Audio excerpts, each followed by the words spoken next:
டைமர்ல பார்ப்போம். அப்ப டைமர்ல சப்ளை இருந்தா தான் நீங்க வரும். அப்ப டைமர்ல எந்த இடத்துல பார்ப்போம்? சப்ளை டைமர் இருக்கு. ஒண்ணுலயே மூணுலயே பார்ப்போம். அங்க சப்ளை இருக்குன்னா இங்க வந்துதான் ஆகணும். அப்ப வரலன்றப்போ டைமர் ஃபெயிலியர் அப்படின்ட்டு. அப்ப அப்படி கூட இங்க சப்ளை இருக்கு, இங்க வரலன்னா மோடையும் பார்த்துக்கணும். நீங்க கூலிங் மோட்ல தான் இருக்கா, கூலிங் மோட்ல இருந்து சப்ளை வரலையா, அப்ப டைமர் மாட்டேன். என்ன பண்ணணும்? நல்லா ஓடி நல்ல டைமிங் 8 மணி நேரத்துக்கு முடிஞ்சு 8 மணி நேரம் முடிஞ்சு சிங்கிள் ஸ்பீட் நிற்கும். 8 மணி நேரம் முடிஞ்சு இந்த சிங்கிள் ஸ்பீட்ல நிற்கும். இப்போ என்ன பண்ணுவோம்? ஐஸ் கரையுமா? ஐஸ் எல்லாம் கரைஞ்சிடும். கரைஞ்சதுக்கு அப்புறமும் இது ரொட்டேஷன் ஆயிடுச்சு. அது ரொட்டேஷன் போயிருக்கு. அப்போ அது ரொட்டேஷன் போகாத ரீசன் நிறைய டெக்னீஷியன்ஸ் வந்து டைமர் போயிடுச்சு, டைமர்னால தான் அந்த பிரச்சனை அப்படிமா. பட் டைமர்னால பிரச்சனை கிடையாது. இந்த டைமர் இருக்கு, இது 4ஆம் நம்பருக்கு சப்ளை வந்துருக்கு.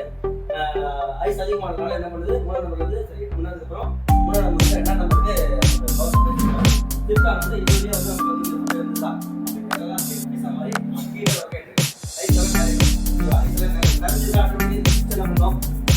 ஓப்பன் ஆகும். இப்போதைக்கு ஓப்பன் ஆகுது. ஓப்பன் ஆகணும்னா கண்டிஷன் செட்டாக இருக்கும். ஓப்பன் ஆகாத வரைக்கும் இந்த கண்டிஷன் பேசா பேசினா அப்போ நீங்கள் பேசுறது டைமர் என்ன செய்யுமா? என்ன நம்ம மாறலாம் மாறாது. அப்போ டைமர் பாட்டு சொல்ல முடியுமா? அது டைமர் பாட்டு வயசு பாட்டு.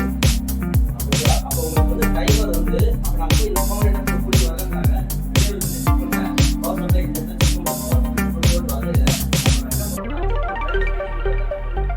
ஒரு திருத்தினாலே டக்குனு சவுண்ட் ஒரு திருத்தினா டக்குனு சவுண்ட் வருது. அந்த இடத்துல கம்பல்சரி ஆகும்.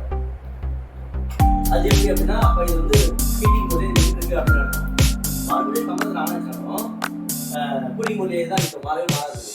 ரீசன் என்னன்னா இப்போ இந்த சுவிட்ச் வந்து ஒட்டிக்கிது ஒட்டோடனே நியூட்ரல் போகாது.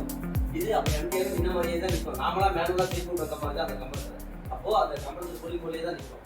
ஏன் இது மாறலை அப்படின்னா இந்த சுவிட்ச் ஒட்டினதுனால இந்த இடத்துல நியூட்ரல் போனால் மட்டும் தான் மறுபடியும் செகண்ட்ல இருந்து